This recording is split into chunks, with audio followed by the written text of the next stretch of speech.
Mesdames, Messieurs, amis internautes, merci de nous retrouver pour cette nouvelle interview exclusive avec Madame Sylvie Fofana, secrétaire nationale et fondatrice du premier syndicat des auxiliaires parentales, fondatrice de l'ONG Woroba et également fondatrice de l'association des salariés particuliers employeurs de Côte d'Ivoire. Avec elle, nous parlerons bien entendu de ses activités et également des actions à venir qu'elle mènera dans son pays d'origine.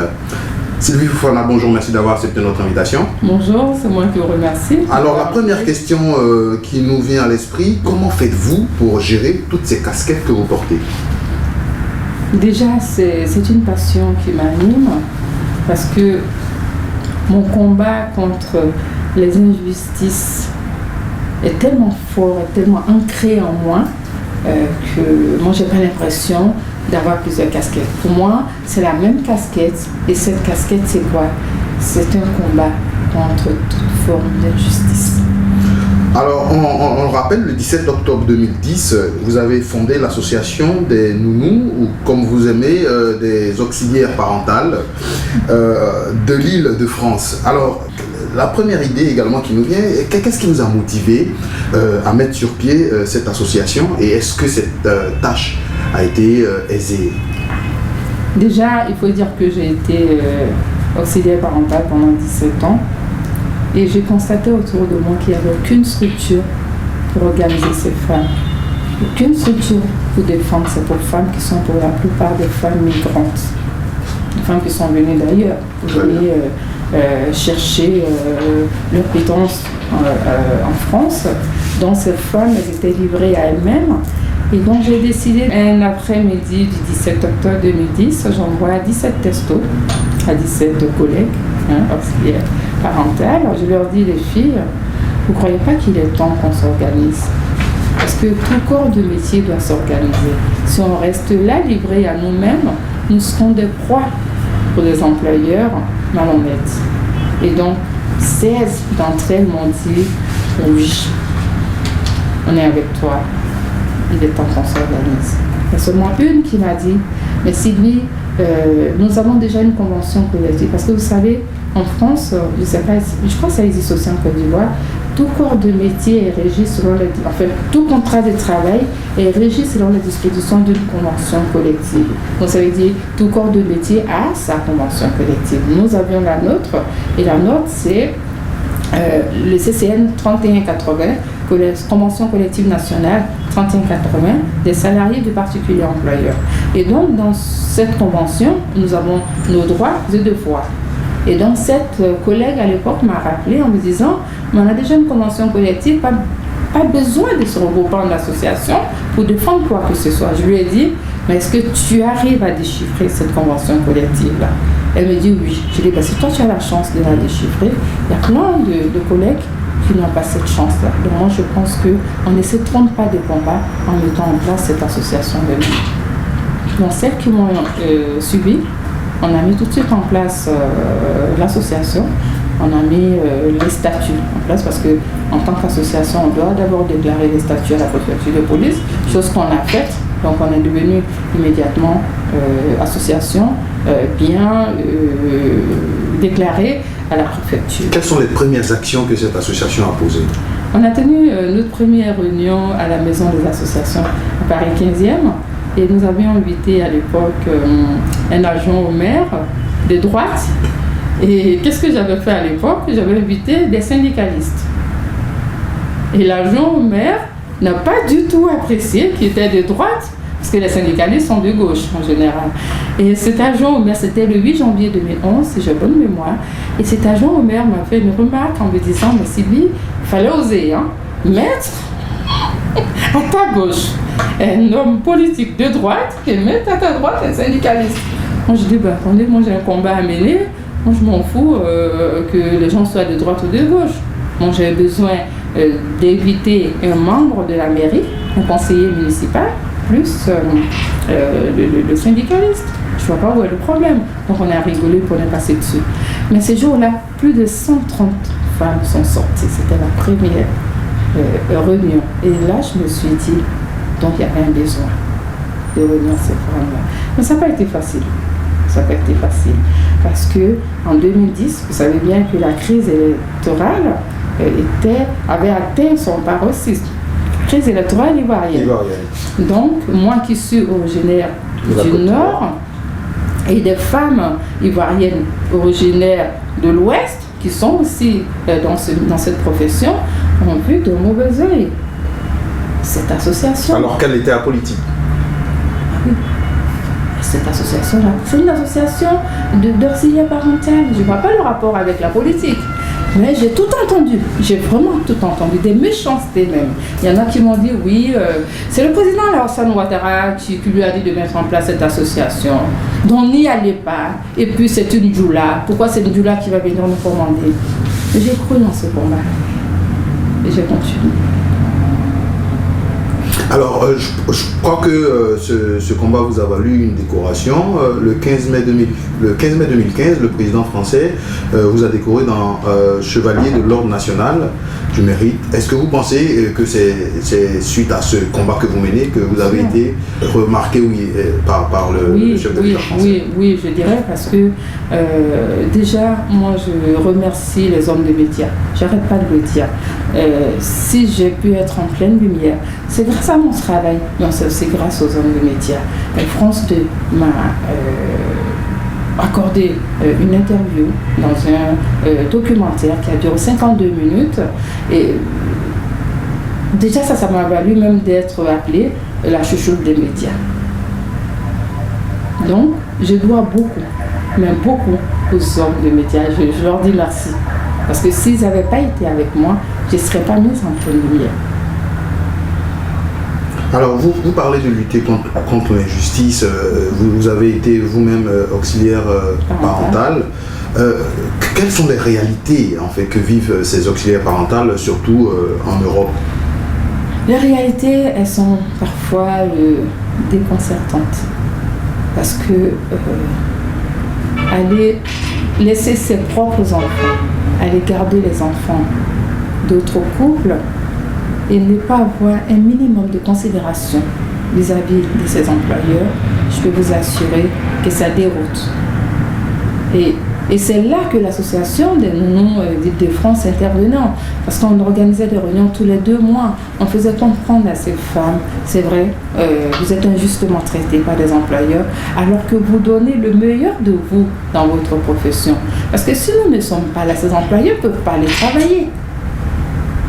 Donc je fais comprendre à ces femmes, c'est difficile votre situation, mais faites-le. Parce que si vous n'exercez pas ce métier, vous ne pouvez pas nourrir vos familles, et en France, et dans vos pays d'origine. Parce que ce métier, il n'est pas exercé que des femmes ivoiriennes. Même si vous prenez 5 nounous, il y a de fortes chances que 3 d'entre elles soient des Ivoiriennes, parce qu'il y a beaucoup d'Ivoiriennes, mais il n'y a pas que des Ivoiriennes, il y a des Africaines, je veux dire l'Afrique noire, l'Afrique subsaharienne, il y a des Antillaises aussi, mais il y a beaucoup d'Ivoiriennes. Donc je leur fais comprendre que ce métier est difficile, ce métier est ingrat, mais il faut qu'elles exercent, sinon comment elles peuvent nourrir leur famille? Alors, on sait que votre association est basée en France, mais on voit également sur les réseaux sociaux des cas d'exactions de jeunes femmes au Liban, au Maroc et dans des autres pays arabes. Alors, est-ce que vous avez connaissance de ces faits-là? Est-ce que vous avez des contacts avec ces personnes qui vivent ces situations? Je sais que sur Facebook, des jeunes filles, c'était 2 jeunes baoulés qui sont venus me voir inbox en me disant Sylvie, c'est vrai, on voit que vous vous battez pour les personnels de maison. Est-ce qu'il ne serait pas bien de mettre une structure au Liban qui pourrait conseiller ces femmes-là, qui pourrait accueillir même déjà ces femmes-là? Je leur ai dit, je n'ai pas encore les moyens d'aller implanter une structure au Liban, mais je voudrais leur dire de faire attention à elles. C'est vrai, elles prennent le risque de suivre. Il n'y a pas que des Libanais, ça se trouve aussi partout dans le monde. Hein.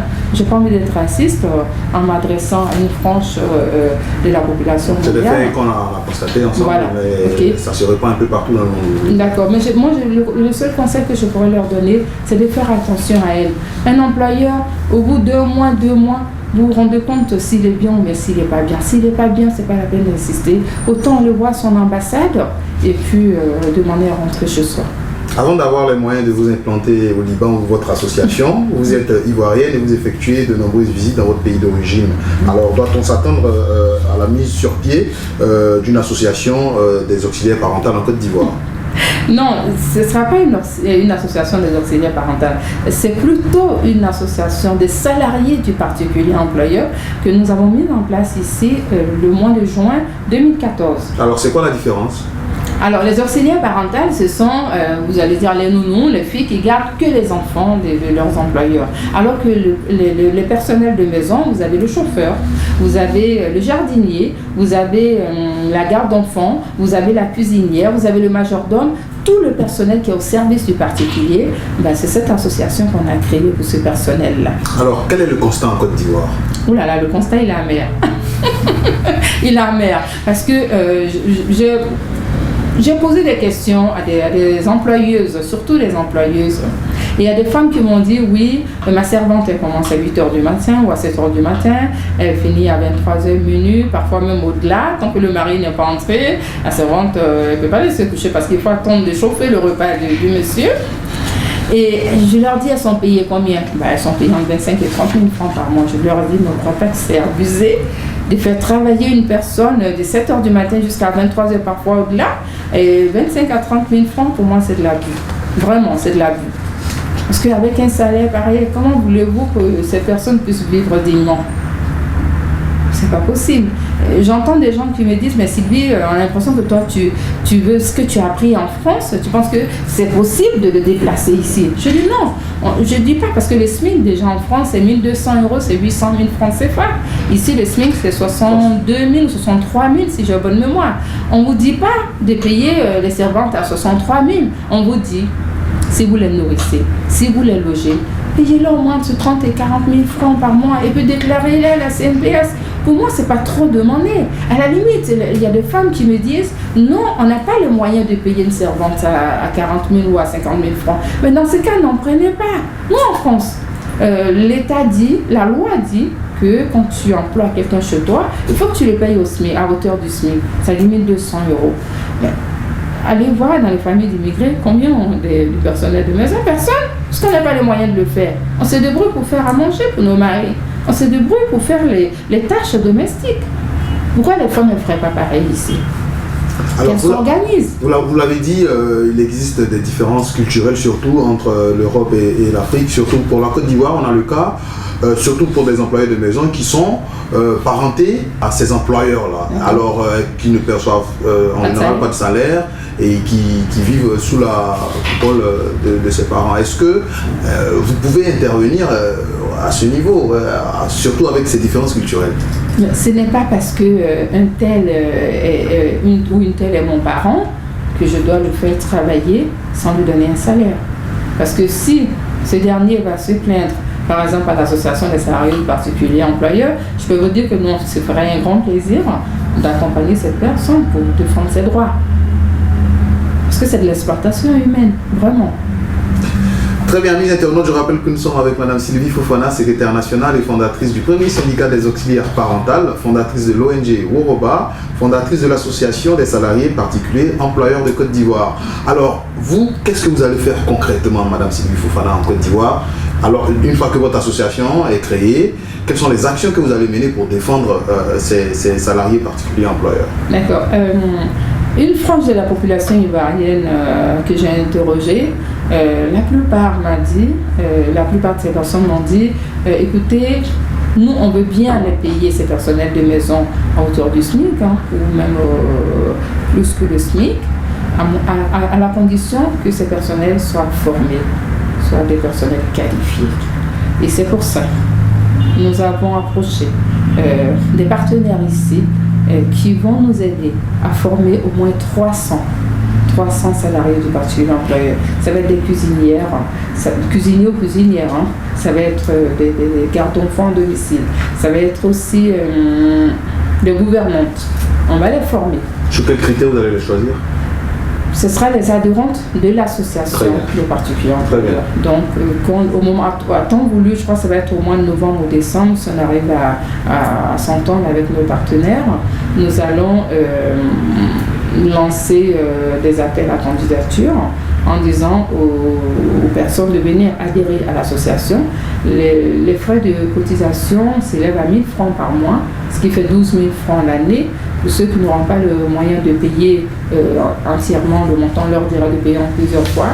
Et ces personnes-là, ce sont ces personnes-là que nous allons former avec nos partenaires. Et ensuite, nous allons approcher des personnes qui peuvent les embaucher et puis les payer à hauteur de SMIC. Et je peux vous assurer qu'il y a plein d'Ivoiriens qui sont prêts à payer leurs salariés au SMIC à la condition qu'ils soient mieux formés. Et nous allons nous y atteler. Après la formation, est-ce que vous ne pensez pas qu'il faut former également les employeurs? Former les employeurs, pas besoin de former les employeurs, parce que les employeurs, ce sont... Pourquoi parler de formation des employeurs déjà? Mais alors je veux dire, mon employé a été formé par votre association, elle revient, me réclame le SMIC, et je dis bon, alors j'embauche quelqu'un d'autre, simplement. C'est ce que je disais tantôt. Je disais que des familles nous ont dit qu'ils seraient prêts à payer le personnel de maison à hauteur de SMIC, ou même plus, si ces personnels de maison sont mieux formés. Donc si M. Didier nous dit, moi je veux bien un personnel de maison bien qualifié, je pourrais le payer au SMIC, je ne vois pas pourquoi. À la dernière minute, essayer de rebrayer en disant non, finalement je ne veux pas le payer au SMIC parce que c'est trop cher. Non, parce qu'il faut dire que les familles sont appelées de plus en plus à partir loin de la maison, à aller travailler. La maison reste vide. Il faut bien que quelqu'un fasse le travail à la maison. Ce dernier, il faut le payer convenablement, sinon après il va se barrer avec vous, parce qu'il y a des gens qui gardent leur argent à la maison. Hein. Alors, outre les cotisations des membres, de quels moyens disposez-vous pour mettre en œuvre ce gigantesque projet? Ce sont nos partenaires qui vont financer à hauteur de 75% l'opération, la formation. D'accord. Et un appel à lancer à l'endroit des jeunes femmes ou des employés? Les personnes peuvent aller sur ma page Facebook en m'envoyant des messages inbox, même des messages sur mon mur. Votre page Facebook, c'est? C'est Sylvie Fofana, ma page officielle, pour des personnes qui veulent adhérer à l'association. Et nous allons former aussi des formateurs. Nous allons former une quinzaine de formateurs qui pourront à la longue former les personnels de maison. Parce que nous avons j'ai l'intention de mettre en place un centre de formation pour les personnels de maison. Un centre de formation pour adultes. Vous avez parlé de vos partenaires financiers. Est-ce que vous avez approché l'État ivoirien? Qu'est-ce que le gouvernement en pense? J'ai approché un ministère, je ne dirais pas le nom parce qu'on n'a pas encore finalisé le projet. En tout cas, ils nous ont rassurés en disant qu'ils seraient prêts aussi à nous apporter leur soutien, leur appui dans ce projet qu'ils trouvent noble, qu'ils trouvent... c'est un projet social en fait. Et vous avez espoir que ça va marcher? Oui. Parce que un de nos partenaires nous a dit c'est un projet innovateur parce que pour lui ça n'existe pas. Parce que nous on prend l'engagement non seulement de les former mais de les placer. De les placer aussi. Donc on va lutter contre le chômage. Vous ne vous substituez pas aux agences de placement qui existent déjà? Les agences de placement n'ont pas les mêmes problèmes que nous. Les agences de placement placent ces personnes-là, elles prennent des cotisations, et puis voilà. Maintenant, si ces personnes ont des problèmes, c'est pas leur problème. Ok, Madame Sylvie Fofana, nous avons eu beaucoup de plaisir à vous recevoir. Un dernier mot avant de se dire au revoir. Alors, déjà, je tiens à remercier afrifam.com. Je tiens aussi à vous remercier. Et puis, je remercie la maison, Abidjan.net TV, c'est ça. Et puis, je vous souhaite bon vent. Et puis, que Dieu vous accompagne. Bon vent également à l'association des salariés particuliers employeurs de Côte d'Ivoire. Et on espère vous revoir bientôt pour faire le point de la situation avec vous. Inch'Allah. Inch'Allah. Prenez soin de votre part. À bientôt. Au revoir.